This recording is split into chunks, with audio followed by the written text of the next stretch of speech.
it's an auto accident. Oh.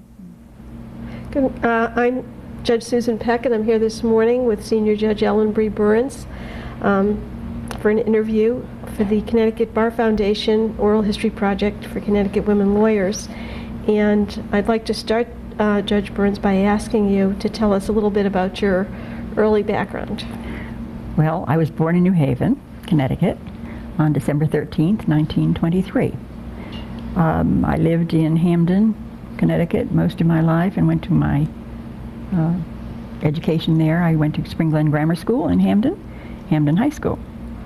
And I lived there until 1950, when my family and I moved to North Haven. When I was married in 55, my husband and I bought a house in North Haven, and then when the house grew too small for the children, we moved to Hamden, and so I've been in Hamden almost all my life. Okay, and tell me, what did your parents do? My dad was in the labor department, state labor department. He was a Veterans Employment Representative, and my mother was a housewife until the Second World War, when everybody became involved, and she at that point went to work. She was an inspector of some kind of material that was used in the war effort. To tell you the truth, I can't remember what it was, or if I ever knew. So up until that time, she'd been a stay-at-home mom. And so what year was it when you graduated from high school? 1941. And did you have some of your family members who were lawyers? My dad went to law school for a year before the First World War. He then went overseas. He was in France during the First World War. And when he returned, he did not go to law school. However, his father had been a lawyer, and his uncle had been a lawyer, and his brother was a lawyer. So there were lawyers in the family. Mm-hmm. And so by the time you graduated from high school, did you know at that time that you had an interest in the law? Or? No, I certainly did not. So what was it that sparked your interest in the law? Well, when I was finishing college, I was an English major, and contemplating what I wanted to do with that. I think I knew the things I didn't want to do. I didn't want to be a teacher. I was interested in writing, but I didn't feel I was that talented in that field. And I was very interested in the theater. I had done a lot of amateur dramatics, both in high school and college, and after college. So that was something I was kind of interested in, but it wasn't a very practical career. And the law seemed to me to be kind of a challenge for a woman, something that I probably would find intriguing. And that's what decided me to go. And you went to college at Albertus Magnus in New Haven. Mm-hmm. And what year did you graduate from college? I graduated in September 44. I was the class of 45. However, again, when the war came on, there was an impetus to accelerate everything, including education. And so we cut off a whole academic year by accelerating our courses there. Now, did you always know that you wanted to go to college? Oh, yes. That I knew. And how did you select Albertus? Well, there were several reasons. My aunt was the chairwoman of the classics department there and very enthusiastic about the college. Also, just to be practical about it, it was in New Haven and I could live at home, and money was pretty tight in those days. And I had a scholarship to Albertus. Okay. And as a matter of fact, those were 3 of the happiest years of my life. And were there people at college that influenced your decision? And no, I would say not. As a matter of fact, interestingly, at some time during that time I was in college, Mary Good Rogan, who was a judge in, at the time I think she was just a lawyer in California, came back to the college to see my aunt. She was a graduate of Albertus Magnus also. And my aunt introduced me to her. And at the time I thought, why would a woman want to be a lawyer? Within a year or so thereafter, I knew why a woman wanted to be a lawyer and became one myself. But Mary Rogan, incidentally, subsequently became a judge in California. Now, I did, in looking at some of the background materials that we collected about you, we found there was a celebration that Albertus had. It was in a newsletter in 1979. Yes. Of 4 women judges, and I thought it was so interesting that in 1979, such a small college A very small had college. produced four women judges. That's right. There was Mary Rogan from California, Joanne Kulowitz, Patricia Geen, who were both in the state court system here in Connecticut, and myself. And do you think there was something about your educational experience at Albertus that maybe drew you out in that way, all of you? That's hard to say. I really don't know what the other women concentrated on in college. As I say, I was an English major.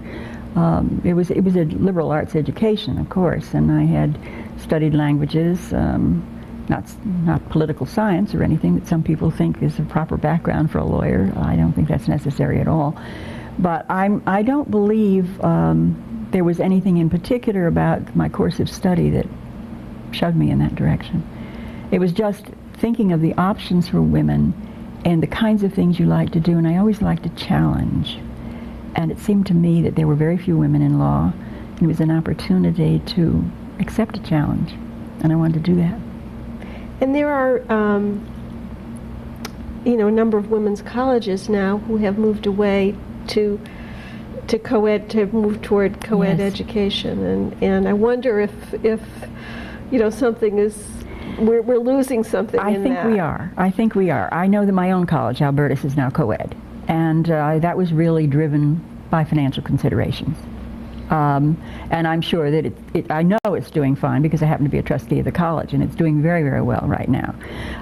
But I do think that a woman in a woman's college has an opportunity for growth that she may not experience in a coeducational situation. I did all sorts of things in college. Editor of the yearbook. I was on the college newspaper, the magazine. I was had leads in shows in the drama department.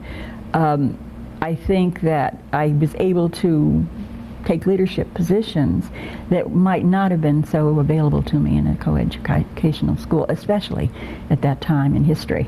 Yeah. Now, at some point you went on, Yes. or shortly after you graduated from college, you went to Yale Law School. That's right. I was graduated in September, as I said, September of '44, and I entered the law school the following summer. And it was interesting. I guess the academic years just were kind of year-round That's right. at that time. That's right. Both in college and in law school. I did the 3 years of law school in 2. We went continuously. And Again, that was driven by the war. And at that point, when I started law school, that was in July of '45, in August of '45, of course, the Second World War ended. And many of those young men who had been in law school before came back to finish up their careers, and they were anxious to really finish and get out into the real world. And then there were other young men coming in also who had been in the service and had been delayed in even starting law school, so that they were all anxious to get it over with, so to speak, and get out and start practicing. now, I guess Yale started pretty early on accepting women. They did, yes. And do you have any sense of? I know that when I went to law school, Harvard, for example, was not accepting women at that point. Yale had started, I think, back in, did you research this, I hope? Because I'm not sure. Yeah, no, I was just, the thought just Yes, occurred to me that, so I know that Freddie Brenneman was in the first graduating class She was from at Harvard. And I think yeah. that was in the early 50s. It would have to be, Yeah. yes, because I think it was around 52 that they started taking women. I don't know when Yale started. I do know an interesting story that Judge Calabrese, who used to be the dean of the law school, told me that at one point a woman had applied for admission to Yale Law School way, way back, probably in the 20s. And she had been accepted because nobody realized she was a woman. And when she appeared to enroll, they were astonished and really didn't know quite what to do about it. And they decided, I guess, that they couldn't do very much about that because she'd been accepted. Right. But they passed some kind of rule that women would not thereafter be accepted. And so I can't tell you exactly when that foolish rule was rescinded, but fortunately plenty of time before I started law school. So what year did you actually graduate from Yale Law School? 1947. And now Ellen Peters went to Yale Law School. Yes, Ellen was, again, not there at the time I was. I think she graduated probably around 52 or something like that. I'm not certain, but I did not know her until she went on the bench, really. Now there were other women in your law school class. Yes, a few. Mm-hmm. And do you recall how many? I have some difficulty telling you with any precision because, as I indicated, we had people coming and going. We had 3 different sets of terms. So I would say there were probably about 5 or 6 women in my class. And how did you come to choose Yale? I didn't apply anyplace else. Isn't that awful? I was too stupid or something to know that you really ought to have a backup school. But it was in New Haven. And again, I wanted to live at home if I could for financial reasons.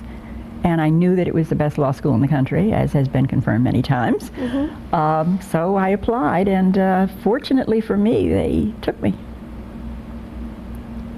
Now,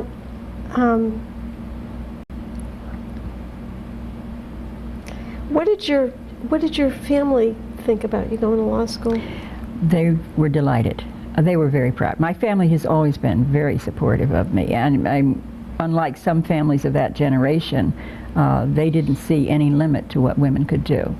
And I think that anything that I determined to do and any education that I sought, they were completely supportive. They were wonderful. And what about your friends and your classmates? They were a little astonished.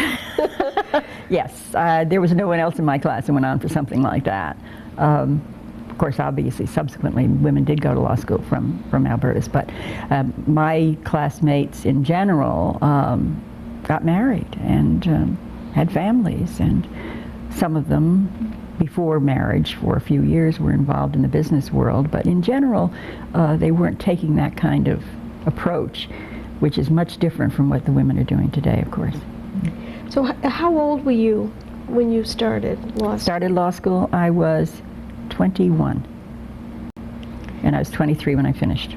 Okay, so that's sort of a little bit earlier. A little bit earlier, a year or two earlier than yeah. most women Right, graduate right. these days. And who were some of your classmates from the class of 47? Well, that's very difficult to say. I can tell you people who were at the law school when I was there. For example, Jim Healy, who became a Superior Court judge in Connecticut, was there at the time I was. Whizzer White of the Supreme Court fame, Byron White, was there when I was there. Nick Katzenbach, who was very prominent in the Kennedy administration, was there when I was there. John Lindsay, who became mayor of New York, was there when I was there. Jack Flanagan, also a Superior Court judge here in Connecticut, was at the law school when I was there. So those were some of my classmates. And what about women? Women, Mary Fitzgerald Aspel was at the law school when I was there. Mary was one term ahead of me. She graduated in 46 and I graduated in 47, but we became very close friends in law school and continued that way thereafter. Then we had other women that I didn't maintain the same closeness with because they were from all over the country, and we just didn't make those kinds of ties the same as I did with Mary. Did the women gravitate toward each other in law school? Somewhat, but not, it was interesting. I don't think I felt, and I don't think any of the other women felt particularly out of place at the law school. I don't think we felt that we had to be together just as, us against them sort of stuff. I did not feel in any way that being a woman was a disadvantage at the law school, so that I didn't feel any need to, get together with others in sort of a protective mode. Now, have the class, I know the Harvard class, that first Harvard class, they have reunions and, yes. and sort of on an ongoing basis. Just the women, you mean? Just the women. No, the Yale women didn't do that. We've had reunions of the whole class, but we haven't reunited as just females. And I think that Yale it now has an ongoing project of, I believe they're doing a type of a history of some of the women. Really? I'm not aware of that. No one has approached me Yeah. about that. Yeah, and I may be mistaken exactly about the purpose of their project. Now, there was sort of a brief hiatus between college and law school. Right. Yes. And at that time I worked in the Yale Library, waiting to get into the law school. While your application was pending, or had you been accepted? And I was accepted sometime in the spring, so that before I was accepted, I wanted to be doing something, and I got a job at the Yale Library. Not the Yale Law School Library, the Yale I see. Library. Okay. University Library. And your professors at Yale, how were there any women on the faculty at that time? No. How did they? Do you feel that they treated the women? I think in general they treated the women just the way they treated the men, yes. We did have one that I remember who had one day during the term when he would recognize that there were women in the class. It was Ladies' Day for him. So that day he would call on women. And other than that, throughout the entire term, he did not. But there was only one. No, he didn't. But you see, you never knew when Ladies' Day was going to be, so you had to be prepared on any given day to respond to anything. But, yeah, other than that, I don't recall any way in which I was treated differently. I did have a class I was the only woman in it. It was an advanced contracts class when Arthur Corbin, you know Corbin on contracts? Oh, absolutely. Well, he was a professor emeritus at that point, but he came back once a year to teach one class. So it happened that he came that day in my class and looked around and said, "Gentlemen and the lady." He was very sweet. But he acknowledged the fact that I was the only woman there, but it didn't seem to make any difference to him. And who was that professor, the Ladies' Day? That was Fred Rodell, which is rather astounding because he seemed rather a liberal type. And he, what was his specialty? That was an income tax class that I was in. Now, and how did the male members of your class treat you? Fine. I think some of them were rather intrigued by the fact that I had come from a Catholic women's college. That was more intriguing to them, I think, than the fact that I was a woman. No feeling that you were taking up some male slot? If they felt it, they didn't articulate that at all. No, I felt perfectly fine. Was there as much competition for law school slots at that time? Yes, I believe so. I mean, Yale has always been a school that kept itself pretty small. And so there was more competition. It was more they said it was more difficult to get into Yale than Harvard, for example, which took very many people. But if you were accepted at Yale, you survived. And that was unfortunately not always true in Harvard, I guess. Now, did you enjoy your law school experience? Yes, I did. I was not unhappy when it was over, when I get an opportunity to go out and do something, but I enjoyed it. It was a different experience from college, which I thoroughly enjoyed and just loved. But it was certainly a wonderful preparation for the future, and I enjoyed it. And did you have an opportunity to participate? You were very active I was very active. As an undergraduate. I was. Well, there was a complication when I was in law school. I had a physical problem of very low blood pressure, anemia, with the result that I had bouts of vertigo that was very difficult to cope with. And so I had to kind of restrict my activities at that point in time, and that lasted almost all through law school. And were there any of your professors that you had in law school that you can say were particularly influential in your life? Some that I remember as enjoying their classes. Whether they influenced my life or not, I'm not certain, but Miles McDougall was one. Fleming James was another. Those are the people that stand out in my mind as being the ones whose courses I enjoyed the most. And what do you think, if you had to pick one thing that was the most important thing that you learned in law school, could you identify? something. That's a very... About that experience, I mean. Yeah. I mean, not a particular event necessarily, Yes, but no. was there something about law school?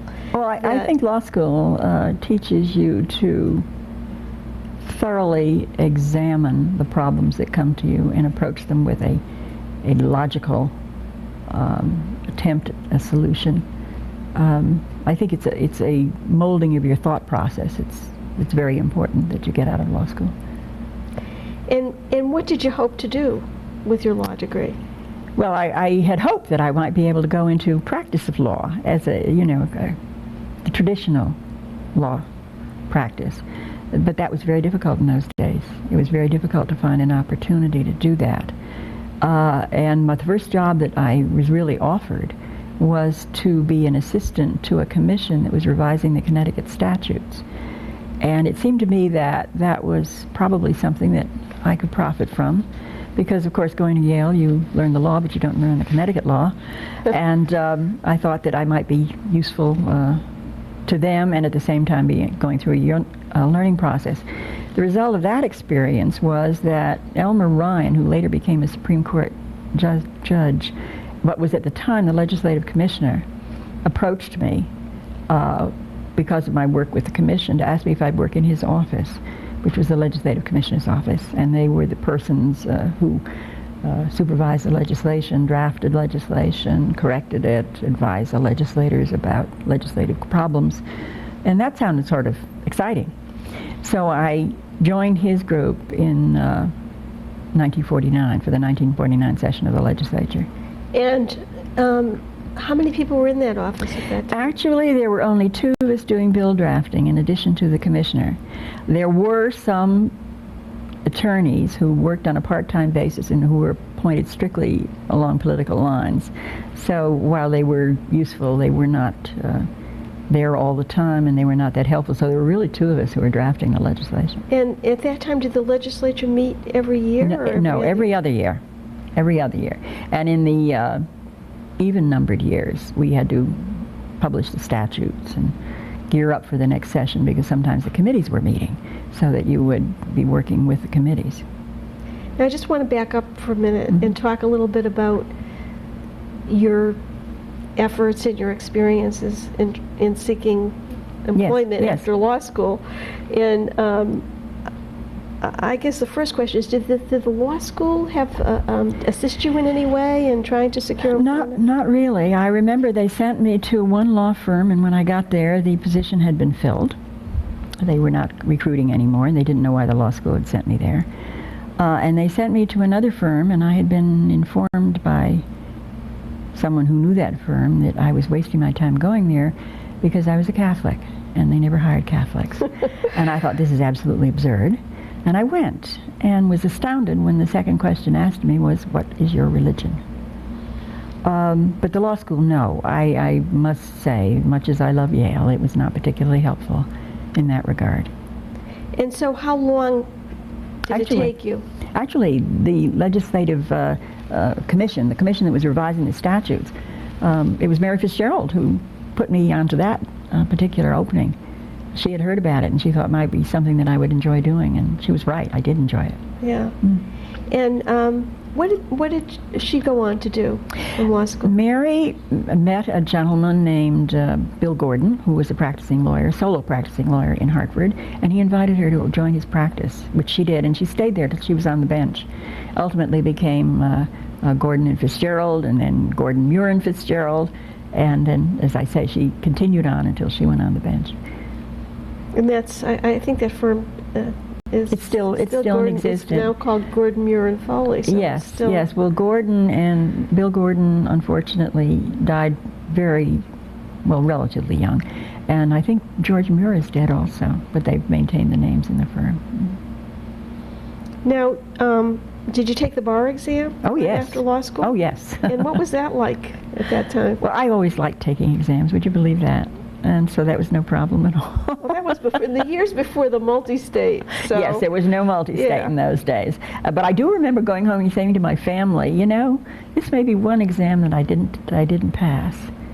I was wrong, fortunately. I did. So it was essay questions? Yes. And was it a one-day exam? Yes. And when were you and where were you sworn in? I was sworn in New Haven in July of '47. And as a matter of fact, at that time, my great uncle was a clerk of the Superior Court in New Haven. And when the bar exams results came out, he was a very proper gentleman. He released those to the newspaper and then called me to tell me I'd passed. Yeah. Now, did you know any women lawyers at that time? No, not except those who were in my class, of course, and Mary. No, I didn't know any. There weren't an awful lot out in the community. There really weren't that many women. Were there any women that were sworn in at the same time you were? You know, Susan, I can't recall. There must have been, but I just don't remember that that's the case. I don't remember feeling, gee, I'm the only woman here, so there must have been some others there. But they would have been relatively few. And now when you graduated and you were sworn in to the bar, did you join the Bar Association? Well, yes, I did, and I made an attempt to.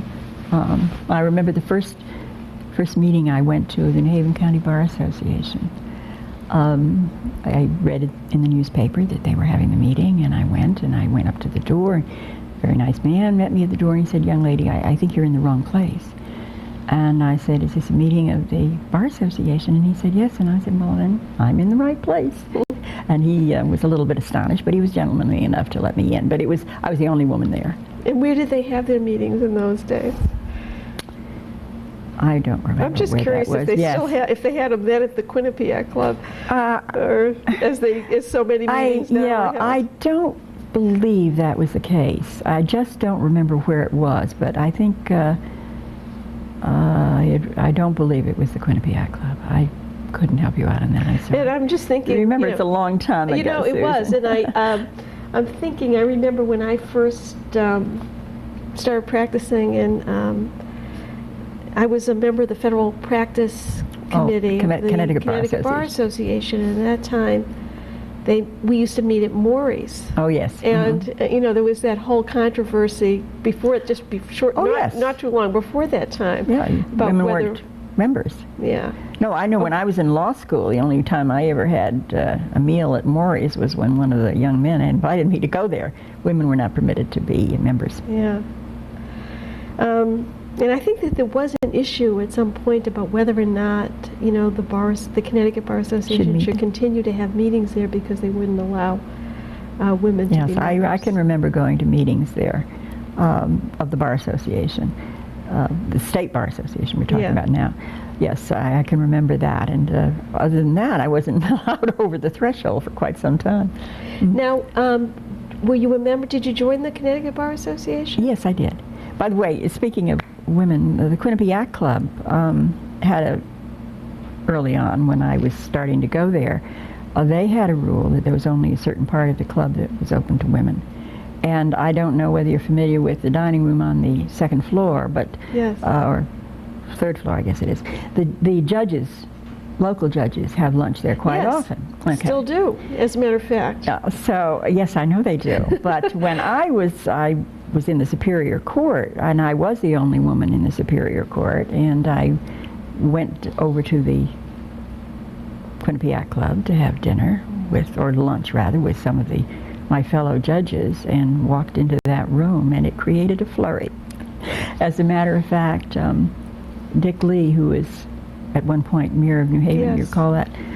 He called my husband. He was there that day. He called my husband to tell him that your wife created quite a sensation in the Quinnipiac Club today when she walked into a room to which women were not permitted. That's not true anymore, of course. Those things, by the way, always amused me. They didn't offend me. They amused me. Yeah. Yeah, I can to be able to, you know, kind of face them and say, I'm here, you know. I'm not here as a woman, I'm here as a judge. Absolutely. Did you have any other experiences interviewing that made you feel that you were, you know, looked at differently because you were a woman? Yes, there was one. I remember being interviewed by the Attorney General of Connecticut with respect to a position as an Assistant Attorney General. And And that was in the early 50s? that was in the 50s. And he, complimented me on my background, my record, and so forth and so on. But he said, the men could never work with a woman. I mean, I think it progressed after that the men could never be supervised by a woman, but I guess in the early... Then it was we couldn't even work with a woman. Now, you'd stayed with the Legislative Commissioner's office. A long time, yes. Yes, I did. And what were the positions that you held in that office? Well, of course, initially when I was there, I was just assistant to the commissioners, bill drafter, and ultimately my title was Director of Legislative Legal Services. And the commissioners were part-time. So especially in the years when I was there, when it was a biennial session of the legislature rather than an annual one, they were not there as much as they are, I assume, now that the legislature's in session almost all the time. So that it ultimately came to the point where I was the one running the office, so to speak, on a full-time basis. And do you have any sense now of how large the office is? Oh, it's much larger. It became larger than just the two of us. While I was there, we hired a number of people. As a matter of fact, one of the people I hired was Fran Allen. Oh. Yes, Fran went to law school later than I did, and she went to Columbia, and she came back to Connecticut. She had been in New York working before law school. She came back to Connecticut and was looking for a job, applied to me for a job, and I snatched her up. So she worked with us before she left and went with Schatz and Schatz. So that was how you came to know That's how I came to know Fran Allen. And you and she became great friends? Very good friends. Very good friends. And you were friends through your legal careers and your judicial careers? Yes. I want to get back to ask you about Fran a little bit later on. Do you remember what your salary was when you started? Yes. When I started, very first job as assistant to the commission to revise the Connecticut General Statutes, it was $50 a week, which I must tell you was pretty good pay in those days. I think the firms are starting people at $35. And that, what year are we in now? That was in 1947. Wow. Uh-huh. Mm-hmm. Yeah, now I remember I started a job right out of college in 1967. I made $75 a week. So you were doing real well. I was doing very well. Well, of course, you had a law degree. I only had an undergraduate degree. And do you know how that, and you say the lawyers in private practice were making around? They were, the offering salary for people just starting as associates in a law firm was about $35 a week. And during your time in the Legislative Commissioner's office, what was some of the most memorable legislation that you worked on? Oh, heavens. I worked on so much, Susan. I mean, I remember when we were abolishing county government, there was a lot of legislation that had to be worked on for that. That was back in the days when Governor Rubakoff was the governor of Connecticut. It's difficult to say because it was all, from my point of view, interesting to do.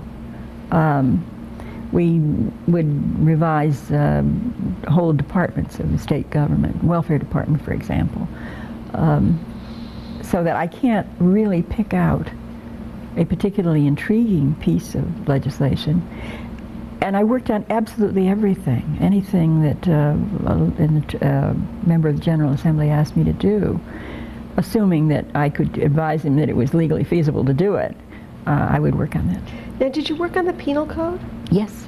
Dave Borden, who is now on the Supreme Court, was he was really the main author of that revision of the penal code. But I worked on it also, because I worked with the Judiciary Committee.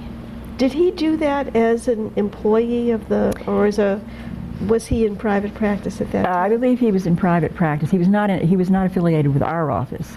I believe he was affiliated with the Judiciary Committee. Because during this legislative session, not only our office had people come in on just for the session, but the committees did too, legislative committees, and the legislature itself. It would have attorneys who were assistants to them. So and I think that Dave came in that capacity. And who were the governors? Do you remember all the governors that you Yes. worked under? Yes, there was Governor Meskel, of course, Governor Ribicoff, Governor Dempsey, Governor Baldwin, I believe, I'm trying to remember now whether he was governor when I was there. He became a United States Senator. He was appointed to the Senate. And Governor Shannon, Lieutenant Governor Shannon became governor at that time. And I don't really remember whether that was when I was there or not. It might very well have been. I go back in history quite a long time. Now, did you meet people? Governor Grasso, of course. Did you meet people along the way who you considered as mentors in that experience? Yeah, well, yes. I think that, Elmer Ryan, with whom I first started, was very helpful because this was a new field for me, a legislative field, and I got a lot of insight into the legislature and how to approach legislation from him. We had, incidentally, other legislative commissioners who became judges. There was Bob Wall, who became a Superior Court judge, Harry Lugg, who became a common pleas judge, I believe. Unfortunately, Harry died very early.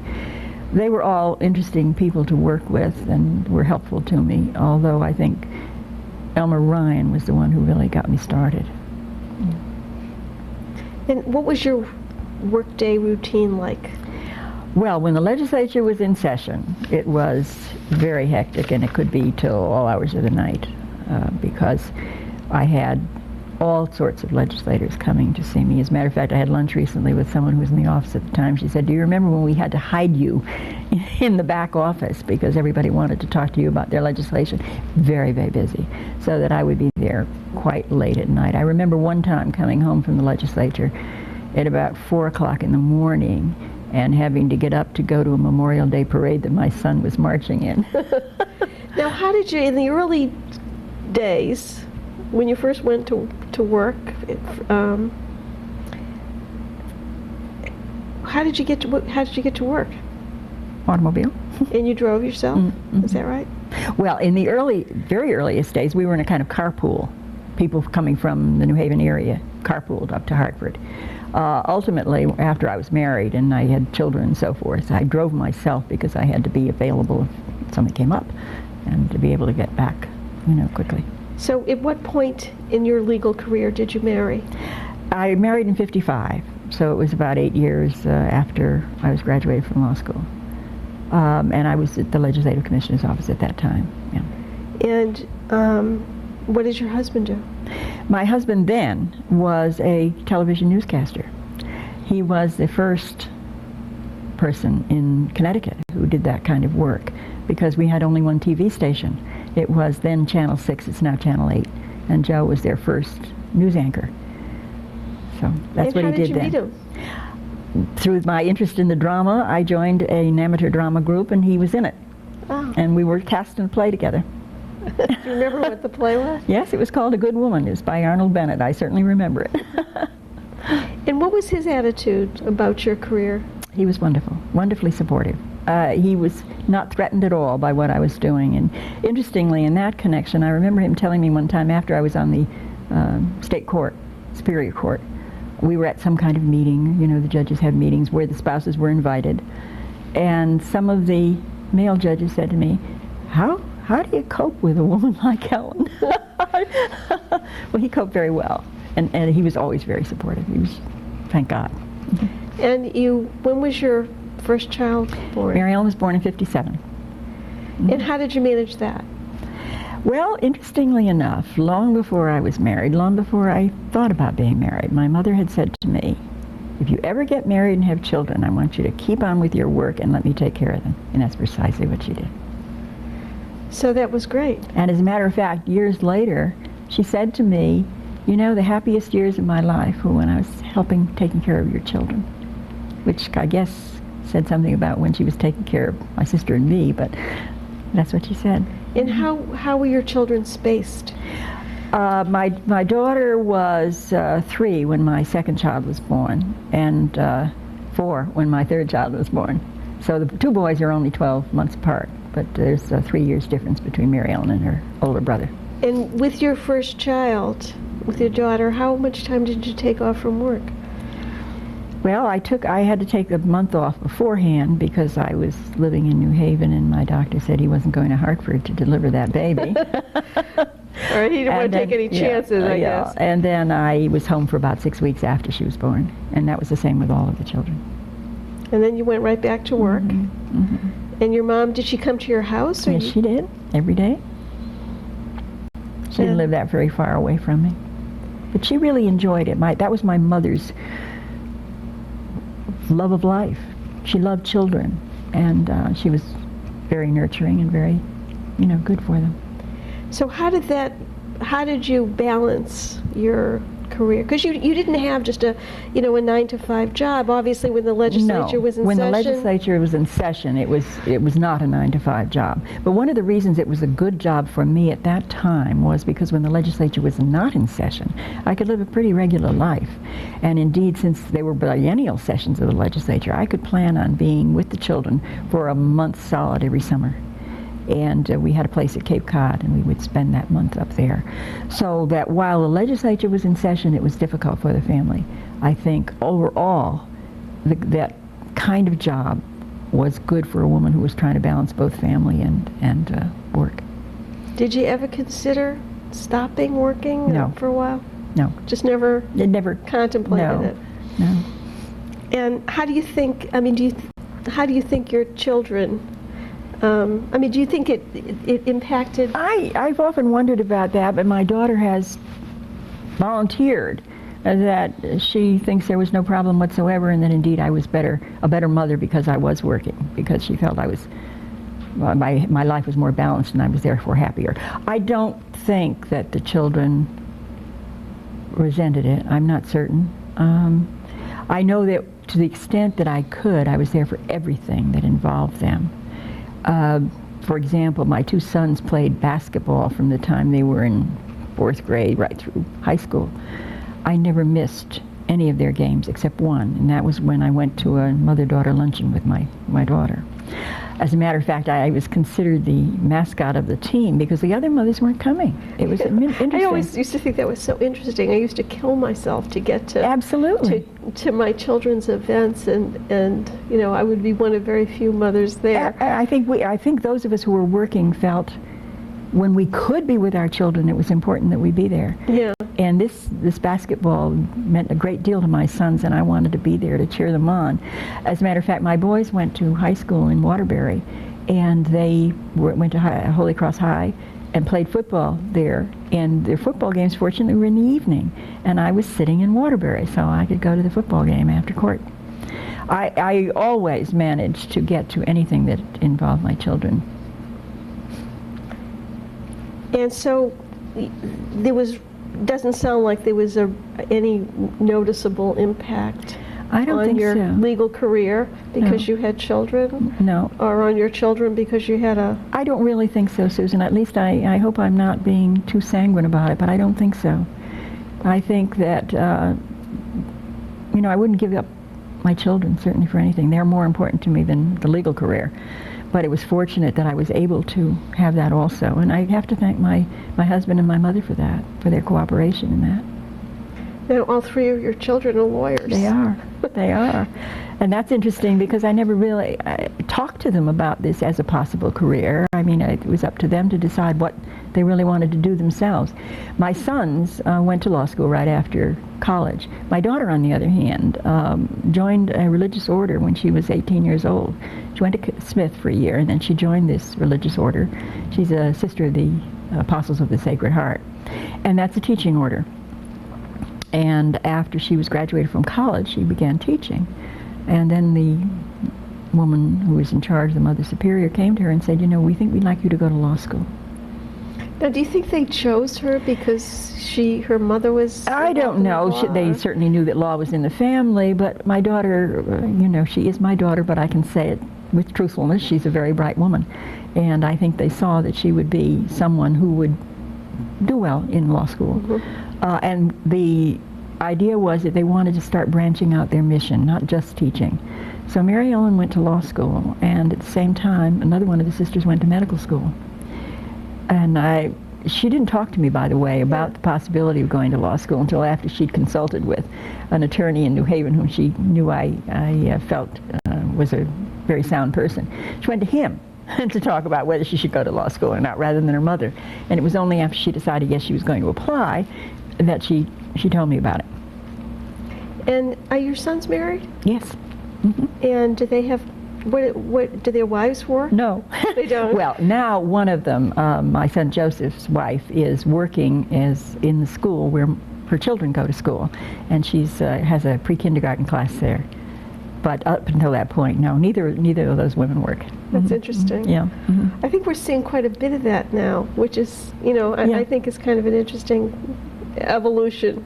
And I think it has been it's going full circle, so to speak. Yeah. Yes. And so, how many grandchildren do you have? I have 5.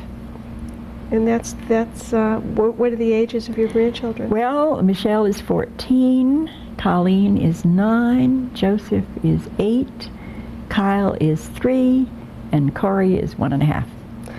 So do the older ones, do you have any sense of what they may aspire to do? No, not yet. Well, the oldest is only 14 at this point, and she hasn't indicated what she would like to do long term. So I have no idea. And I think the world is open to these kids. They can do anything they want to do. That's what my family felt about me. You can do anything that you want to do, and I feel that way about them too. And they should be able to make their own judgments about what they're going to do in their future. Incidentally, back to my daughter for just a minute. She loved being a teacher, and she wasn't altogether certain that she wanted to go to law school, although she enjoyed the experience tremendously when she was there. But she said to me one day, not too long ago, Mom, I found out something about myself. And I said, what's that? She said, I'd rather be in the courtroom than the classroom. So that made me very happy. And what is she, tell me what she does with her. Yeah, she works for the Northern Manhattan Improvement Corporation, which is a public interest organization, and she's in their legal department.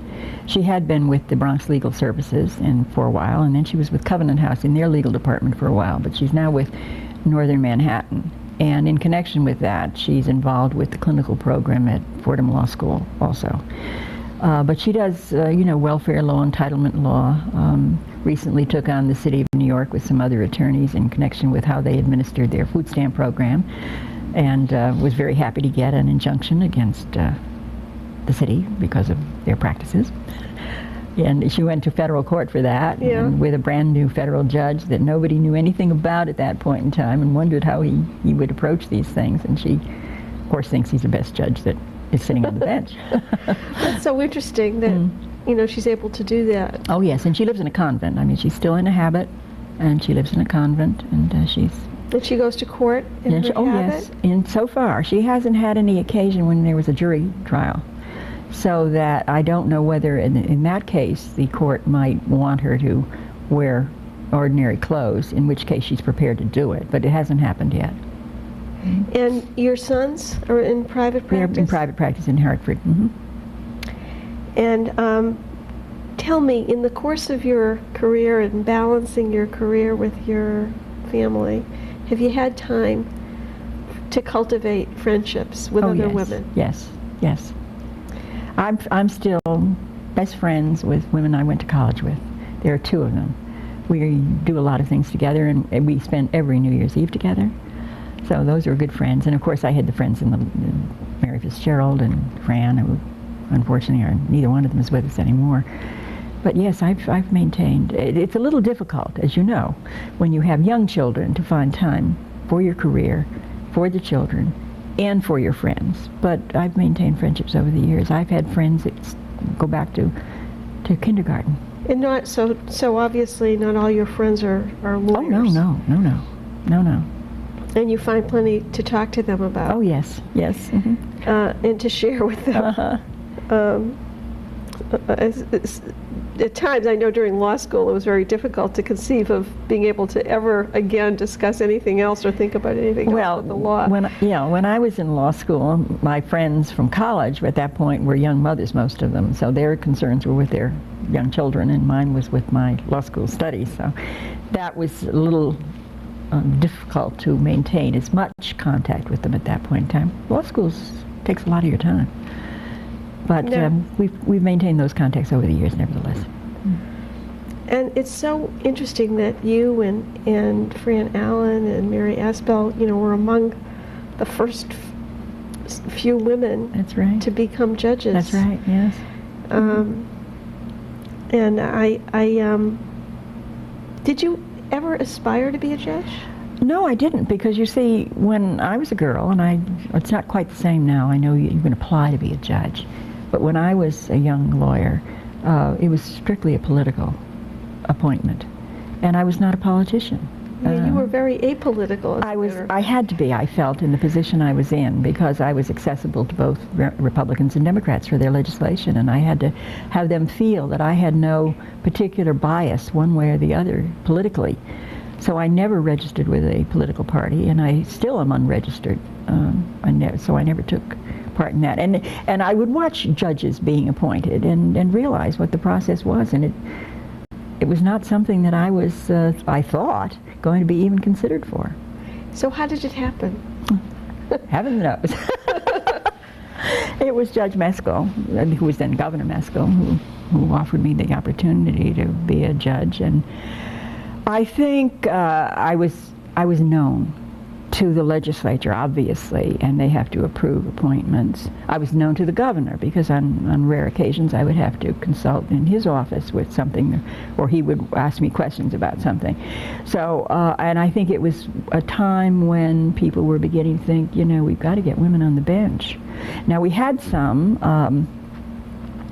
Judge Brenneman was on the Right. juvenile court, and Judge Driscoll, but those were not trial courts. Right. But the year before I went on the court, Judge Kulowitz was appointed by Judge Meskel. She was the first trial court judge in Connecticut, and I was the second.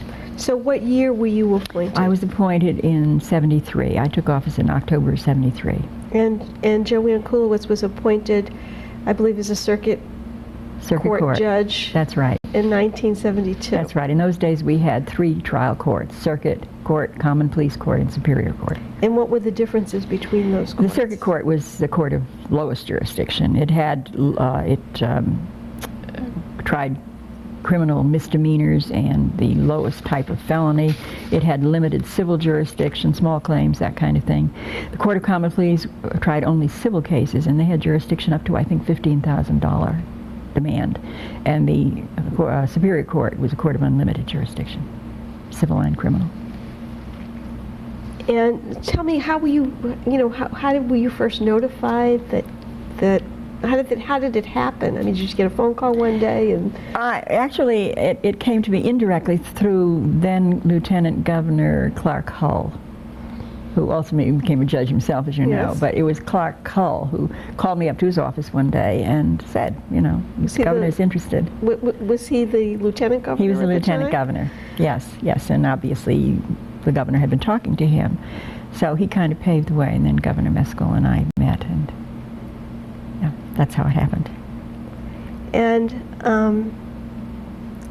so you were appointed to the circuit court. I was appointed to the circuit court, correct. And how long where were you assigned on the circuit court? My first assignment was GA 14 in Hartford. You must be familiar with that. Oh, absolutely. Yes, I think all new judges go to a GA someplace. Yeah, some things never change. Right. It was a very interesting experience, as you know from your own, I'm sure. It was not one's idea of the ideal courtroom or a court facility, but was the facility on Morgan Street at that time? But the men who were assigned there were just wonderful. You wonder when you go into a situation like that. I was the second woman. Joanne had obviously preceded me, but you still wonder whether the men are going to resent your presence or look down on you or think that you're not going to be able to perform the job. These men were not like that at all. They were very supportive, very collegial. I love them. And who were they? There was Frank Quinn, who died this past year, I believe. There was Dan Spallone. Let's see, Joe Morelli. Those were the ones that were in Hartford at that time with me. And do you have any sense of how many judges there were at that time? How many? So Overall, you mean? overall, I really couldn't say. I don't know what the numbers were. So were they also circuit court Those were judges? circuit court judges. Yes, yes. And at some point, well, how long were you on the circuit court? The legislature passed a bill merging the circuit court and the Court of Common Pleas, and I believe that was effective January of 1975. And at that point, Judge Meskel just pro forma appointed us all to the Court of Common Pleas. So I was on the circuit court about, 15 months or something like that before it was merged. And then in 1976, Governor Grasso appointed me to the Superior Court. Now, you were actually the first woman, Yes. I believe, to be appointed to the Superior That's correct, Court. yes. And the other women, and at that time, and I'm looking at my notes here, well, Mary Aspel became a Common Pleas judge in 1975. And do you know how that happened, by any chance? How that came about, her appointment? I think that was a direct appointment by Governor Grasso, was it not? I don't think Well, I Mary... think Governor Grasso was elected, became governor in 76, I'm thinking. 76? Okay, then I don't know. I thought Mary's initial appointment was from Governor Grasso. I may be incorrect on that. I'm sorry. I obviously have got my governors wrong. All right. Maybe this is a good time to take our break. And I'm going to take a look at my cheat sheet Yeah. and see who appointed her, because I think I do know that. I have that information. Yeah.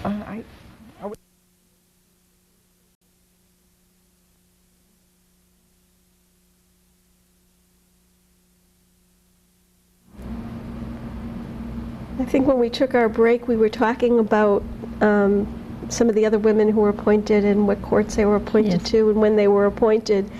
And when I checked during the break, because you said, I think you said to me, I'm not sure whether you said it while we were on tape or No, I off didn't. tape, that Mary Aspel couldn't possibly have been appointed by a Republican. So we double checked on that. And in fact, she was, Ella Grasso was the governor in 1975, and she appointed Mary Aspel and Fran Allen. Fran Allen. And I remember my early conversations with Fran Allen about this project that she told me, she was giving me her recollections of who was appointed and when they were appointed, who were among the first women to be appointed to the bench. And she mentioned to me that in the when there weren't that many women lawyers around, that Ethel Donahue, who worked at the Aetna,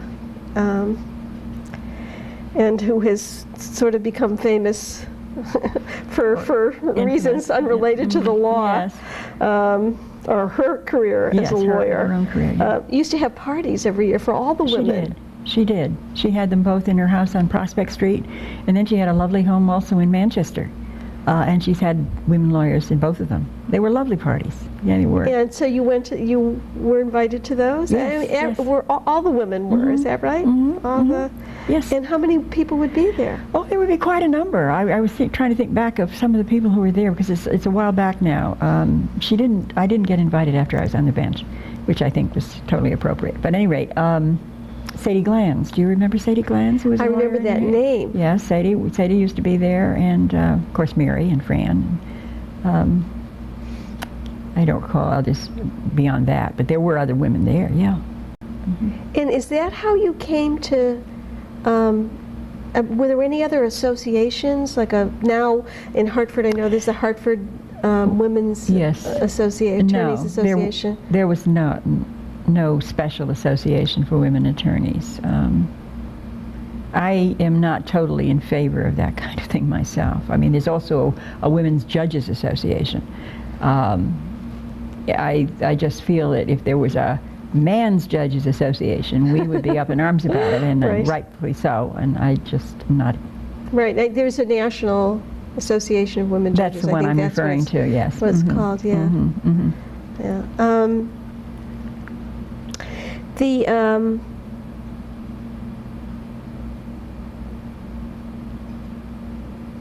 Now the other women, and I think we decided that, and I'm not sure whether we got to this on tape. We've been doing so much talking when we're off. We've been on our breaks. There's a woman by the name of Molly Toro. She's still alive, Amalia Yes. Toro. She was actually appointed to the Court of Common Pleas in Right. 1975 as well. And she only stayed, I think Fran Allen told me she only stayed around 5 months or so. Very, very short time. Yes, Molly had been in charge of the election divisions of the Secretary of State's office for many years, including those when Governor Grasso was governor. And she was appointed by Governor Grasso. Yeah, and now I found the name of Patricia Geen. She was appointed to the Superior Court in 1979. And maybe I just thought you didn't really know her very well. No, I only knew her, I think the first time I met her was at that dinner that you referred to where the 4 women judges were honored. And that was the first time I met Pat Geen. I really didn't know her. She came from the Danbury area, I believe. And Yeah. I don't believe she's with us anymore either. Now, in 1978, the Common Pleas Court and the Superior Court were merged. I guess that's And right. I think it was was not there at that point. Right, right. I'm going to get back to that. But at that time, Mary Asbell and Fran Allen and Joanne Kulowitz became Superior Court Yes, judges. everybody was a Superior Court judge at that point. And now, when you were appointed to the Superior Court, did you have a swearing-in ceremony? Oh yes, And in Governor Grasso's office. And were you the only one sworn in at the time? Yes. And did you have any training at all for your new position? No, I understand now they send you to school. Well, But we didn't have that. We have a program. When I was appointed, we had a 3-week educational program. And we Yes. went around to the different courts and so Yes. forth. But this time, this latest group that was just appointed, they've cut it down to a week. Oh, really? So I think they're really short-handed, so Well, they're anxious to get them going. The only time I remember getting training, so to speak, was when I was on the circuit court, and as was Judge Covello, who ultimately was on the Connecticut Supreme Court and is now one of my colleagues in the federal court, and Judge Kinney, Frank Kinney. I don't know Right. whether you knew him or not. I did not know him, but I certainly know of him. Well, we both went on the circuit court roughly the same time, and we both went out to the University of Nevada in Reno. Yes. The 3 of us went Yeah. out there for a 2-week course, and we had a very interesting time. It was very intensive, but Yeah. we did have the weekend off, and the 3 of us went out to see San Francisco and so forth. So that's the only course we had. When Fran was appointed to the bench, I think at that point they were having the new judges sit at least for a couple of days or so with a judge who was already on the bench, and so I asked if I could be her mentor, so to speak. And so she was sent down to New Haven, where I was sitting. And the first day we appeared on the bench together, we were in criminal court, and Tom Keefe, who is now a judge himself, was the Right. prosecutor. And Tom came out into the court and looked up at the bench and began to laugh and say, "You know, this is the first time I ever appeared before Burns and Allen." We have never forgotten that. And of course, in all our travels during the years and everything, we've always been Burns and Allen, so it's been a running joke. Right. And you were great friends with Oh, Fran. yes. And certainly one of the great frustrations is that we didn't have an opportunity to talk to Fran about her I know. experiences. And she, if you don't mind, I'd just like to talk to you a little bit more. She worked with you at the Legislative Commissioner's office. Yes, which I you gave her said. her first job after law school. Mhm. And then what did she go on to do after that? She went to Schatz and Schatz, the law firm, and I just general work there, I think general practice there, before she went on the bench. So she was in private practice then for several years. Yes. Mhm. And she graduated from Columbia. Columbia, right. Mhm. And I think you said that... I think her undergraduate school was Wheaton. I'm pretty certain of that. Okay. And now you spent a lot of time traveling Oh, and, yes. Mhm. with Fran over the years. And did you feel that people treated you? I mean, do people treat you a little bit differently? The two of us on these trips, you mean? Yeah. Oh, no, not really. I mean, sometimes they were interested in the fact that we were both lawyers and would ask a few questions, but not a great deal. Of course, we also, on some of our trips, busman's holiday kind of thing, went to court. We've been to court together in London and in Florence. I remember she spent a good deal of time. One year we were in London in the court, and at that point I was no longer interested in going there. I'd seen the Old Bailey, so to speak, right. And so I was doing other things. But we would do that kind of thing. We, go see how the other courts were operating. And I remember one time we were in the Court of Appeals in London, and that's lovely. They had these gorgeous red robes and so forth. And as we were listening to the argument, reference was made to, as Mr. Justice Potter Stewart said in the case of whatever, really? Which I thought was just wonderful to have the English citing us for a change. Mm-hmm. Now, so you had this training, and then you were the judge. You were in charge. That's right. And how was that? How was that first day on the bench in Superior Court? You were in GA6. Is that? Oh, GA14. GA14. I'm sorry. The GA14 was my very first court. We got no training at all. So that's before. This is before Reno. Before Reno, before everything. Yes, and you kind of had to. Of course, they started you with the very simplest of cases. The traffic cases and that sort of thing, small claims, which gave you an opportunity at least to be used to sitting on that bench on the other side and having people call you Your Honor, which it takes a little getting used to, doesn't it? But you learn on the job, so to speak. I think that it's wonderful now that people are given some kind of training at least to get them used to this new position. I mean, I don't know that anything quite prepares you for being there that first day. No. And I was, my first assignment was in Waterbury, and we had something like between 200 and 300 cases on the docket every day in Waterbury. And so by the second day, you felt pretty experienced. You've seen quite a bit. Yes. What were some of your other assignments as a Superior Court judge, besides criminal? Superior Court? Yes. Well, I started in the Superior Court on the civil side in Bridgeport. And then I was sent to Hartford again on the civil side. And then I was sent to New Haven on the criminal side. And there I had really one of my more memorable state court cases assigned to me, which involved a gang rape, kidnapping, gang rape, and attempted murder in New Haven. That was my very first criminal case in Superior Court, and I had a very difficult defendant. Everybody in the gang had pled guilty except one. He went to trial. He was very difficult. He, Judge Newman in the federal court at that point had issued a decision with respect to the selection of juries and the fact that in his view, in the federal court, whatever was going on before him, the prosecutors had inappropriately discriminated against blacks on the jury, and he wrote some kind of decision. So my defendant, who happened to also be a black man, wanted to subpoena Judge Newman to come over and testify in my court. I don't know quite what he thought he was going to get out of that. Well, his lawyer wouldn't do it. So then he filed a pro se appearance because he knew as his own attorney he could get subpoenas, and tried to subpoena Judge Newman, and I quashed that. So he was frustrated and decided he wasn't going to participate in the trial anymore, and wouldn't come out of his cell. And I had audio piped into the cell. They put a speaker above the door of his cell. And I invited him at every recess. I told his lawyer to go down and invite him to come back and participate in the trial, and I didn't get any place. And he, at one point, asked to leave the cell to go to the men's room and smash my audio system. So we had to call court off for the day while we got it reinstalled. And at that point, I guess he decided that woman is really adamant about this. So he came back to trial. But he was difficult. He was a difficult defendant. And because I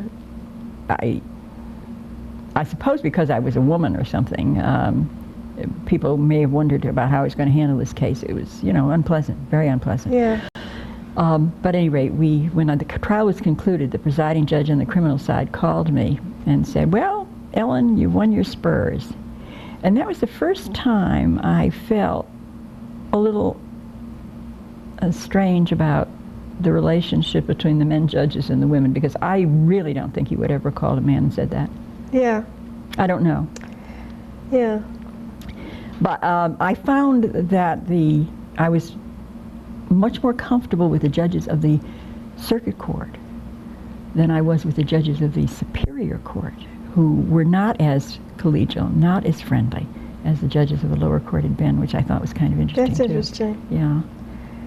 And when you were on the circuit court, did you do more than criminal? Oh yes, we had some civil cases, and we had mostly small claims cases. You know, they weren't very interesting, but Yeah. we did that too. And when you did family, I think you mentioned that to me. I did family in superior court for a very brief time. Fortunately, I did that in Bridgeport. I found that not my favorite line of practice. I mean, people can be so irrational in the family court, I think, so difficult to deal with.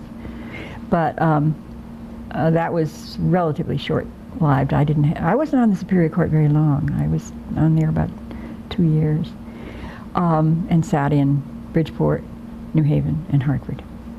And did being a judge change your life? Did becoming a judge change your life? In a way it does. I think you found that perhaps people treat you a little bit differently. Lawyers treat you a little bit differently. They're not as, well, they can't be as friendly as they were before. Not that they're hostile, I don't mean that at all, but I think they realize that there's a difference between a woman who's a lawyer and a woman who's a judge, or anybody who's a judge for that matter. But other than that, I don't think it really changed my life a lot, except that I was thoroughly enjoying what I was doing. I really loved the work, and I wondered whether I was going to or not. I didn't know, but I found I loved it. Now, how old were your children when you became a judge? Well, let's see. First time, 73. Mary Ellen was born in 57, so she was 16, and Joseph was 13, and Kevin was 12. So did they react at all? Oh, they reacted when I first told them about this possibility. My daughter said, "Oh, Mom, I think that's wonderful. I'll be so proud of you." One of my sons said, "Is it safe?" And the other one Isn't that said, interesting? The other one said, "How much you going to make?" And I'm not going to tell which boy said which, but I thought that was kind of interesting. And how did your husband feel about it? He was pleased. He was pleased. He was proud, and very supportive, as I say. It's something that some men couldn't be supportive of, I think, especially in those days. Mm-hmm. As I told you, some of the men in the Superior Court said to him, "How can you stand having a wife like Ellen?" Yeah. But he thought that was amusing. Yeah. Now, in 1978, you went on the federal bench. Right. Mm-hmm. And how did that come about?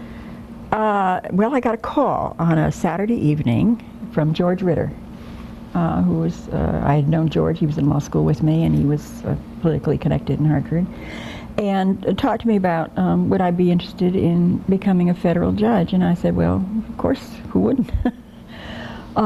So we chatted for a few minutes, and then he said, by the way, you're a Democrat, aren't you? And I said, no. Long pause. You're not a Republican, are you? And I said, no, I'm an independent. And he said, well, it was nice talking to you. So I went in and said to my husband, well, for a few minutes there, it looked as though I might become a federal judge, but, you know. That was a Saturday evening, and the following Monday I got a call from John Newman saying that he would like to stop and see me in New Haven. I was sitting in New Haven at the time, and on Mondays in those days, we didn't sit. That was the day to writing decisions and doing things like that.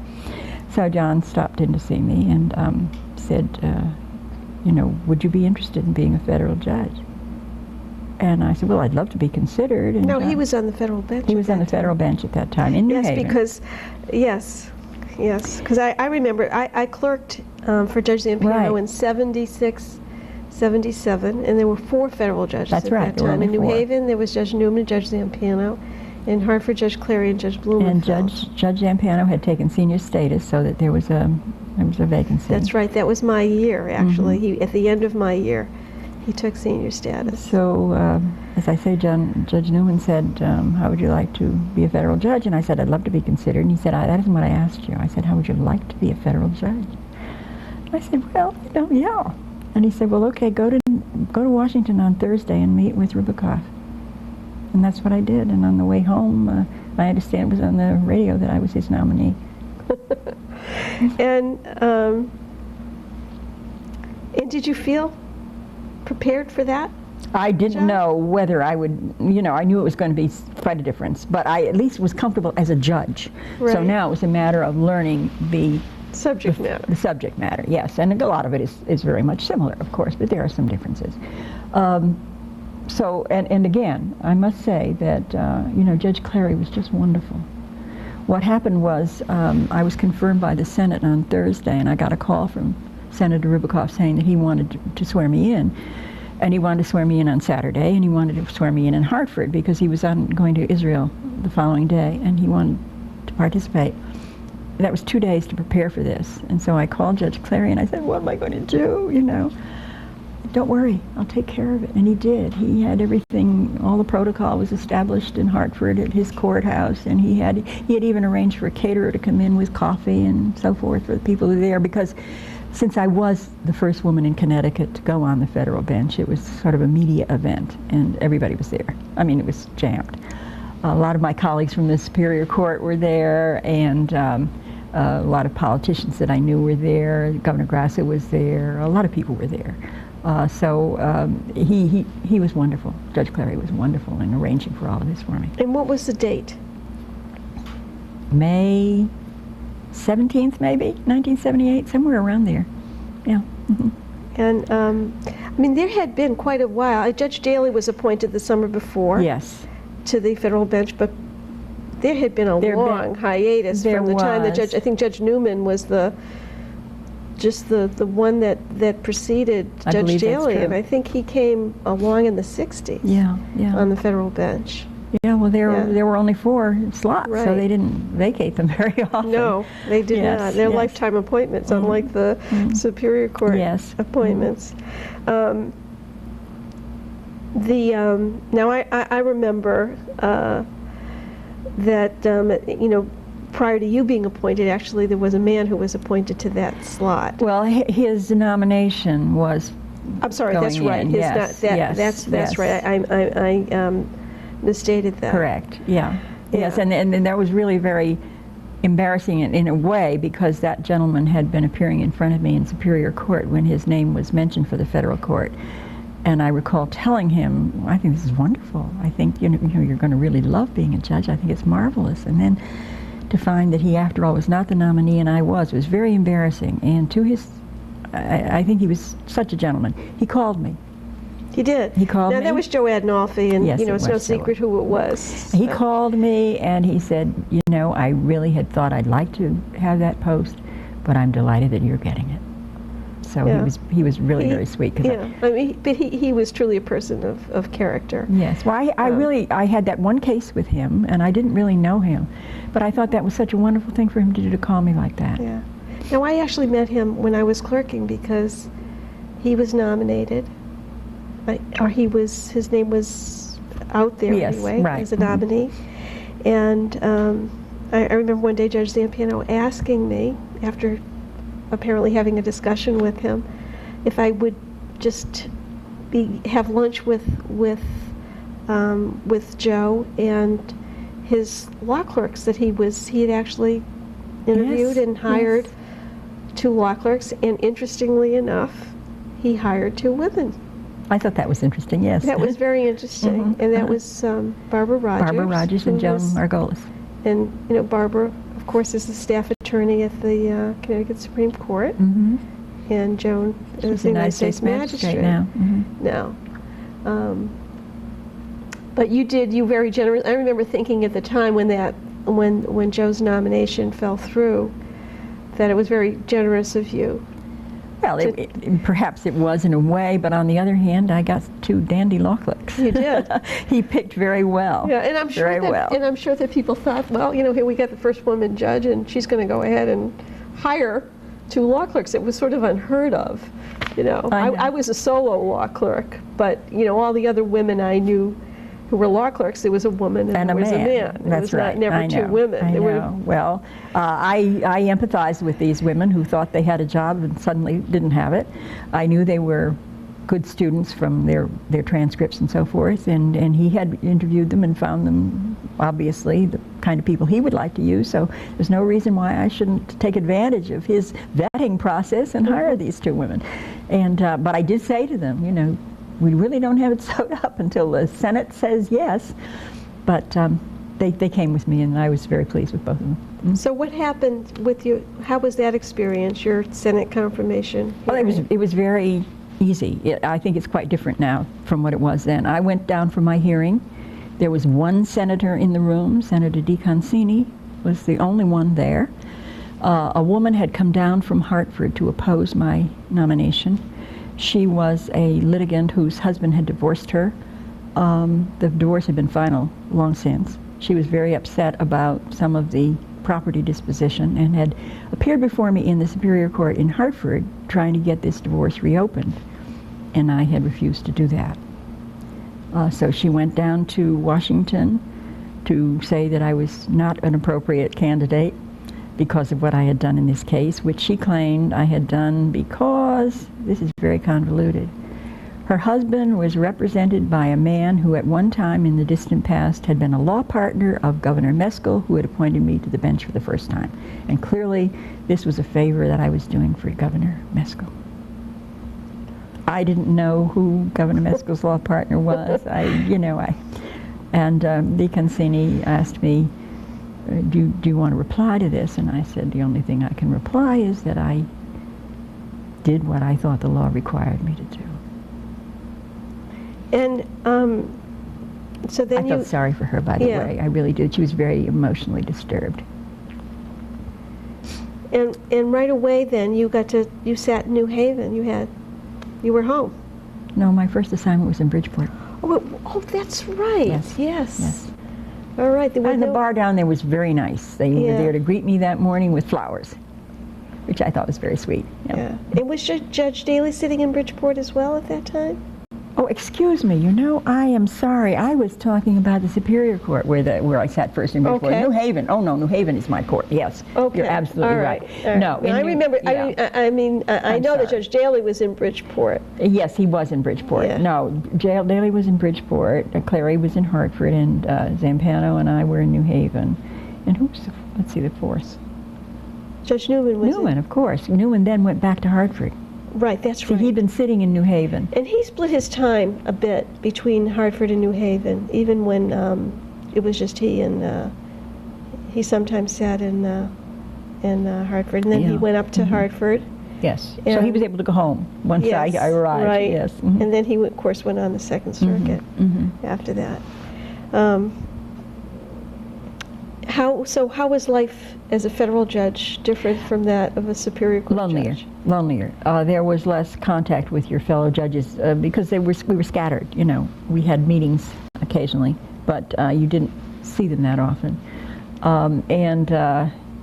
It's different also in the sense that you have your own cases from beginning to end, as you know, as a law clerk. Yes. And that's a great advantage, I think, because when you're in the Superior Court now, you may come into an area and you find cases given to you in which several other judges may have had some input, and it may be that you would like to have done it differently yourself, or you would like to take the case from the beginning to the end, and that's what we have the advantage of doing. And I think for the lawyers, it's an advantage too. Yes. Not to have to re-educate each judge who right, particularly in the more and now we do have a complex litigation docket where we do have a single judge assignment. That makes great sense to me. Mm-hmm. Yeah, for that reason, the federal court spoiled all the lawyers in that regard. Yes. Mm-hmm.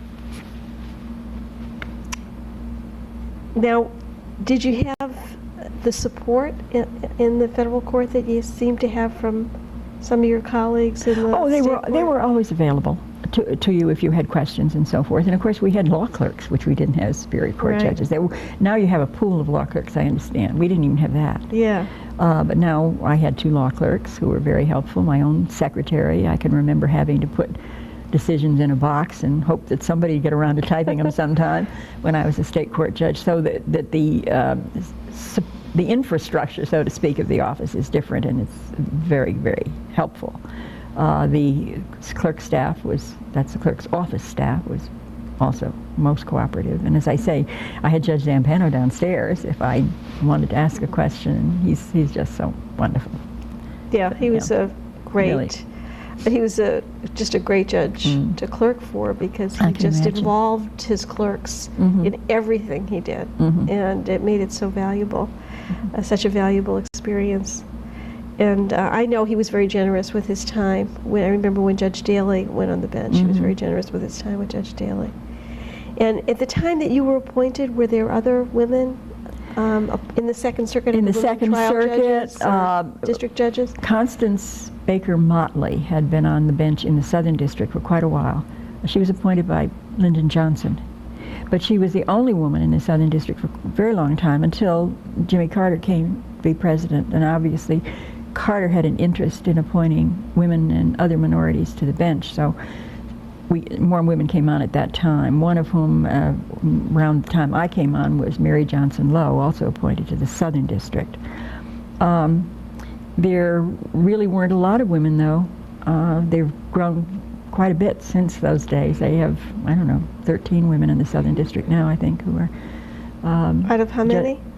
29 or something like that. Yeah. It's really quite a dramatic change. When you say the Southern District, you're talking about just the United States District Court, or you're talking about the Court of Appeals? Oh no, I'm talking about the United States District Court. The Southern, the Appellate Court, the Appellate Court of Appeals, had one woman on it for beginning. I think she was appointed in '79, Amalia Kears, and she was the lone woman until about '98 when they appointed appointed two other women to the Circuit Court. Now, you've had a lot of law clerks since 1978. Many. You've got 22 years worth at least. Yes, and when I was chief judge, of course, I had 3 clerks. So. That's right. And when did you become chief judge, by the way? 88, I believe. And how long did you serve as the chief judge? Until 92. Yes, Judge Daly could have served in that capacity longer, but he stepped down so that I'd have the opportunity to be the chief, because there's an age limit. After a certain age, you can't go on as chief for the first time. So he had stepped aside so that I could have the job, although I kept saying, don't do that, because I really didn't want to be the chief judge particularly. I'm not a great person for administration. And with that title came a whole lot of administrative responsibilities. Yes, there is, and that's not what I like to do so much. I much prefer to be on the bench in the courtroom. And what kinds of cases did you enjoy trying most? I enjoy cases that involve people rather than money and things. So I think cases where people's lives can be affected by the outcome of whatever you're doing are the cases I enjoy most. Now, obviously, any criminal case falls in that category, because if the persons are convicted, you are going to seriously impact upon their lives from there on in, and that's a terrible responsibility. I'm sure you found that to be the case also. Right now, I think one of the things we are unhappy about in the federal court under the sentencing guidelines is that we have to give such very, very heavy sentences to very young people who are involved in the drug business. It's quite difficult to sit on the bench and sentence somebody who's 20 years old to 30 years in prison. Yeah. And is there any, I remember when the sentencing guidelines were passed. I mean, it was, certainly the bar at that time felt it was sort of a Neanderthal effort, and I know there was great resistance by the judges, because it really limits your discretion. Exactly. I think that it was well-intentioned. I think across the country there were great discrepancies in sentences given for the same crimes, and so that was well-intentioned trying to cure that. Right. On the other hand, it did impact on the discretion the judges have, and in a sense pass that discretion over to the prosecutors, because they, after all, can decide what charges they're going to bring and what plea bargains they're willing to enter into. Right. There are ways in which one can either go above or below the guidelines if you articulate a useful reason, and one that has not been considered and rejected by the Sentencing Commission. And the Second Circuit, matter of fact, Connecticut is very high on the number of departures that we give from the guidelines. Tell me, is there any a sign that there's going to be some relief from the guidelines? Not to my knowledge, no. I know that, for example, there's been an effort to change the guidelines with respect to crack cocaine. Powder cocaine, crack cocaine are considered differently. And if you're convicted of a crack offense, your sentence can be much heavier. A lot of people feel that, first of all, that isn't justified, and secondly, that it does impact on the minority community more than the powder cocaine does. So that there's been an effort to have that addressed, but I don't know that it's been a successful effort to date. I think it has not.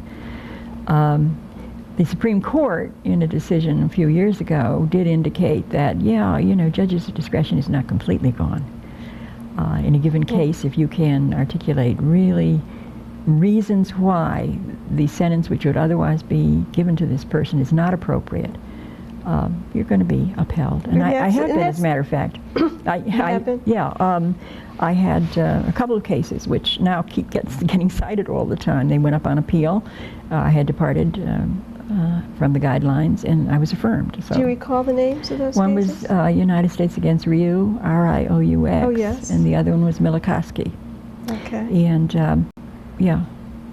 So there are, if you think about your defendant, and you really get to know them quite well after the pre-sentence report is provided to you, and especially if you've sat through a trial with this person, you can evaluate his situation or her situation, I think, and determine whether this is a case in which you would like to, or feel impelled to depart from the guidelines. And I guess that's the challenge of the defense lawyer, is to give the judge. That's right. Reasons. Exactly. For for departure. Yes. Now, how long have you been a senior judge? I took senior status in '92. And how has that altered your schedule? Well, first of all, when I took senior status, I had a great backlog of civil cases. I had over 800 civil cases on my docket. Wow. See, what happened was we had vacancies that were unfilled for a very long time, and so because of the speedy trial requirements, we were all doing criminal cases. So when I took senior status, I decided I'd go out of the civil wheel for a while until I could dispose of the bulk of my civil cases. But I stayed in the criminal wheel because of the speedy trial concerns. Those cases have to be tried. So the nice luxury of being a senior judge is you can do things like that. You can say, I don't want to take cases that involve X, Y, Z. In my case, and it's never been an issue in Connecticut, but I said, if you have a criminal case and the government is looking for the death penalty, I'm not going to take it. In Connecticut, that has never been the case. We have never had a death penalty case in the federal court in Connecticut. Yeah. But I wouldn't handle a case like that, and I can say that because I'm a senior. If I were not a senior judge, I would have difficulty with that. So it gives you more flexibility in what you're going to do. Some judges determine that they're not going to do criminal anymore. Others take both, as I do, and as I believe Judge Nevis is doing. Judge Edgerton, who is the senior judge, helps out in other districts quite a bit. He goes to New Mexico quite often. The Southwest United States is desperate for federal judges because of the influx of illegal immigrants. Right. And I think there's something like 80 openings, I believe I read recently. Yes, the Congress has not been quick to confirm, or the Senate has not been quick to confirm judicial appointments. Yeah, and I remember Judge attending an event within the last couple of years where Judge Newman spoke, and he talked about the numbers of vacancies. Right, well, there were a number of vacancies. And the circuit court, our circuit court, the Second Circuit, had vacancies for quite a long time. They're now up to speed. They've got all their slots filled, I believe, except that Judge Winter is taken senior status now, and so that will be a vacancy that has to be filled. But they for quite some time were operating without full complement, and they had district judges going down there quite often to sit. Still do, because they have a very heavy schedule, but thank heavens the Senate finally acted on those appointments, and they're okay now. And so right now what are you hearing? Civil, criminal, anything. You still I'm have still on both. Yes, I am. Now, when you talk about the wheel, for those Yes. people that don't understand what the wheel is. Yes, well, I tell you the truth, I don't understand the formula myself, and one is not supposed to be able to figure it out. When it used to be 4 judges, it used to be easy, you know. Well, there are to now figure 8 it out. active judges, Yeah. and there's those of us who are seniors and are still in the wheel. So, actually, we have 4 senior judges. So that what it does is supposed to provide for a random selection, an even-handed but random selection of the judges who will sit on a case, so that there can't be any judge shopping. You can't say, well, I won't file my case tomorrow because Judge so-and-so will be getting it. And it works pretty well. Well, it used to be, I think, that the even numbers used to go to Judge Newman in New Haven, Yeah, and well, there the you odd are. numbers went to Right. Judge Zampano, No, something like that. No, not anymore. Not anymore. Not anymore. Now, do you think that women have a different style of judging than men? That's been asked of me often, and I don't know whether we do or not. I used to think that perhaps we had greater understanding of the human condition than men did, but I'm not certain that I believe that anymore. Because I've observed some of my male colleagues, and I think that they can be tremendously empathetic. They can be very empathetic also. Yeah. So that I think that there are differences between judges and among judges, but I don't think it's a sexual difference, because one is female and one is male. I think it's the personality of the individual. Yeah. And do you think that women have a different perspective on life, on crime and punishment than men? That's along the same lines as your previous question, really, because as I say, I used to think so, but I'm not so certain I do anymore, observing not only the men but the women. Do you think women are more forgiving because they're mothers? Let me ask you a question that way, because, I just think of... We may respond more to people as people than the men do because of that nurturing that is inherent in the female, I think. I remember one lawyer telling me one time that his client came into the courtroom and he said, "Oh, she looks like my mother." And he didn't want to admit anything to his mother. That might have been the most significant aspect of his punishment. It might have been. What qualities do you think make for a good judge? Well, let's take as a given that you have to have a sound foundation in the law. But I think the most important thing is temperament. I really do. I think that you have to be even-tempered. I think you have to be empathetic, as you say, to not only the litigants but the lawyers. Yes. I think temperament is the most important thing, and I think some people just don't have judicial temperament, and that makes it a very difficult situation, not only for those who appear before them, but for the judge too. So I think we can accept that nobody gets to be appointed unless he or she has demonstrated legal ability. So it's the personal characteristics after that should be looked at carefully, I think. Now, do you think that women lawyers that appear before you have a different style? I mean, can you generalize in that way that they have a different style? Well, the women lawyers who are most effective, do you think that they have a style that's any different from that of effective male lawyers? Early on, I used to think so. I used to think that women, the earlier generation of women lawyers that I observed, came in usually much better prepared than their male counterparts, and that they were, for the most part, pretty much at home in the courtroom and able to contain their emotions. If they had any emotional response to something, they didn't demonstrate it. But as more and more women came to the bar, I'm beginning to feel that we judge them all the same. I don't see that difference anymore. We see good lawyers and bad lawyers. We see lawyers with short tempers and lawyers with long fuses, and they can be male or female. So I don't notice the difference anymore. I don't know whether you do or not. Do you think you do?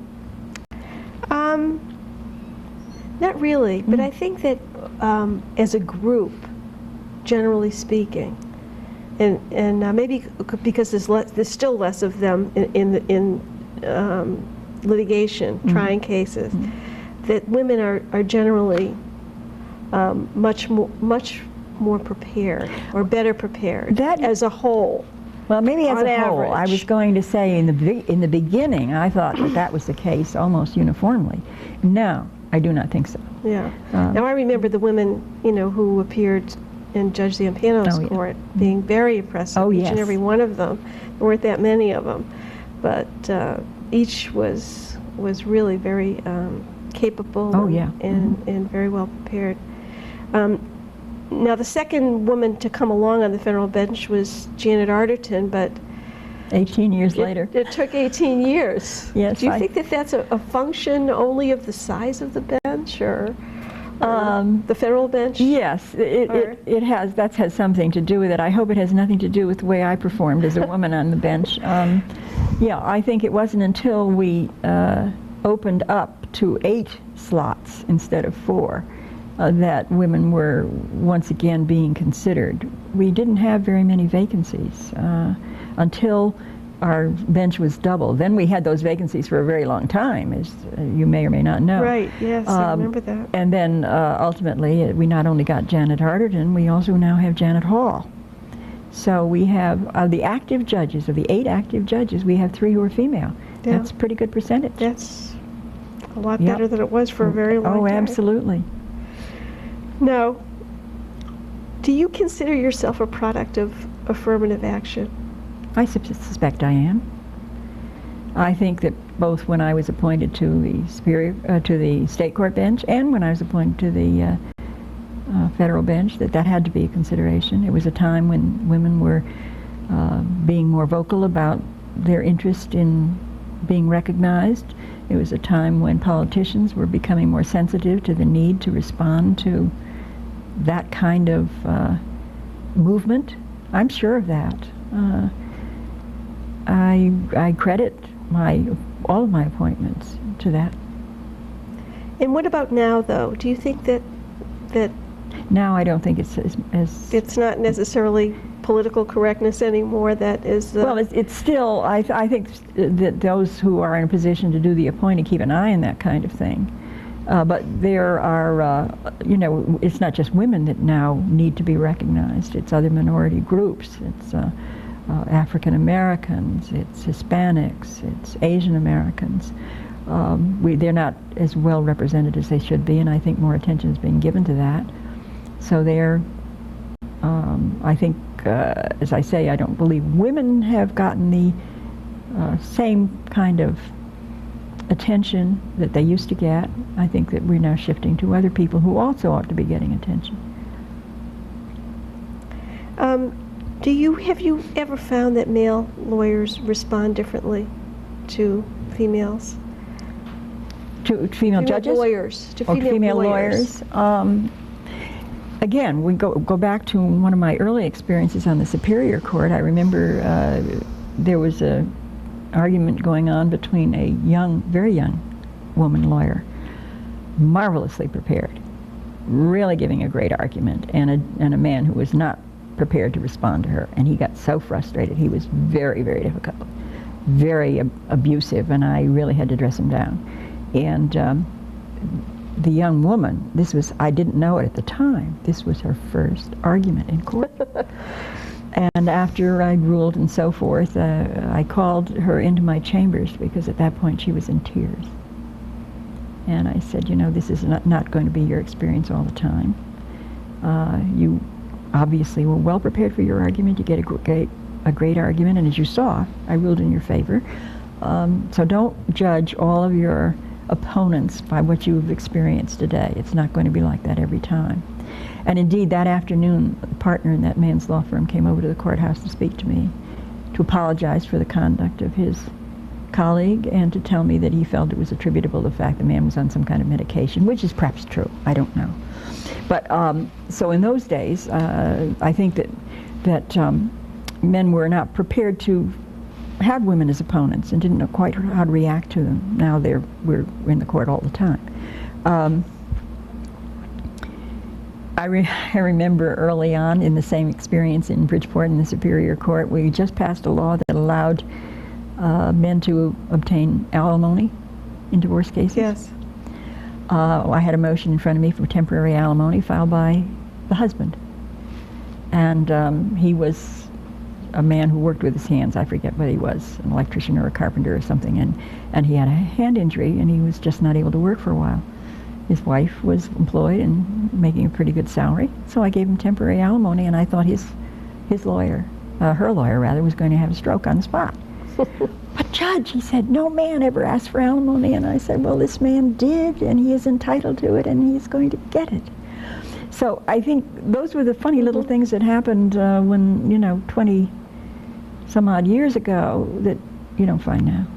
They're used to women in the court. They're used to being opposed by women. And do you think juries react differently or measure the performance of women differently than men? I think it depends on the juror. There may be some women who, or some jurors who resent the fact that a woman is not home and taking care of the kids, and there may be some who think that's just wonderful that she's doing that. Some women sometimes get a little sharp in the courtroom. I don't think juries like that. I don't think they like anybody to get sharp in the courtroom, but I think they particularly find it offensive with a woman. So what do you think that women have to be most conscious of in the courtroom? I think in trying a case. Yeah, I think first of all they obviously have to be well prepared. But beyond that, I think they have to be conscious of the fact that they are going to be looked upon with a little more scrutiny by jurors. I think all of us who are in the courts all the time don't feel that way, but that they have to maintain their cool. They can't be pejorative in their arguments. They can't be sharp, unpleasant. I think that's what they're looking for.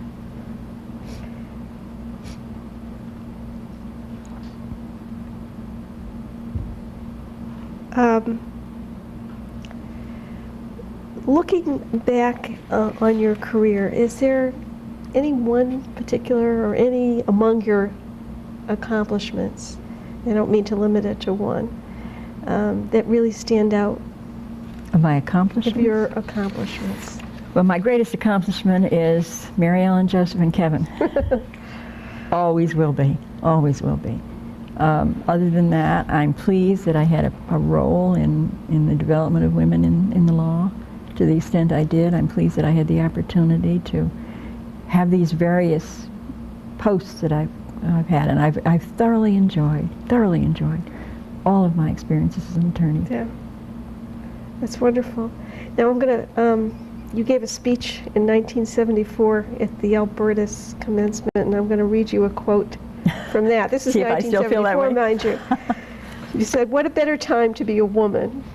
Today, more than ever before, the world is woman's." Now, this is a time when we basically, till you came along, you and Joanne Kulowitz came along. There were two women who were judges. They were juvenile judges in Connecticut. And then you said, "Horizons are beckoning, doors are swinging wide, and I urge you to respond to that beckoning, glance through those doors, choosing with care the one you will enter, and then strike confidently forward."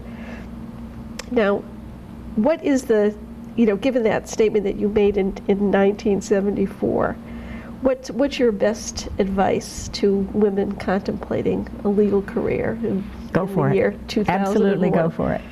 Absolutely go for it, because I don't know that, I'm sure there are very many professions that can be quite rewarding, but this is certainly one of the top ones.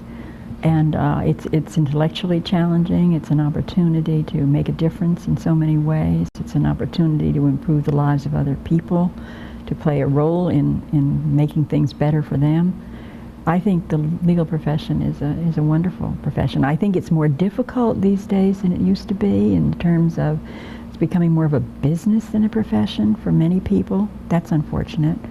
And maybe there's no way around that. But I frequently do encourage many young women who think they might be interested in the law. I do tell them to be prepared to work hard, though. Work hard. Unless you're prepared to work hard, this is not the place for you to be. Well, thank you so much for this interview. I've enjoyed it, Susan. Thank you. I have to. Thank you.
is not the place for you to be.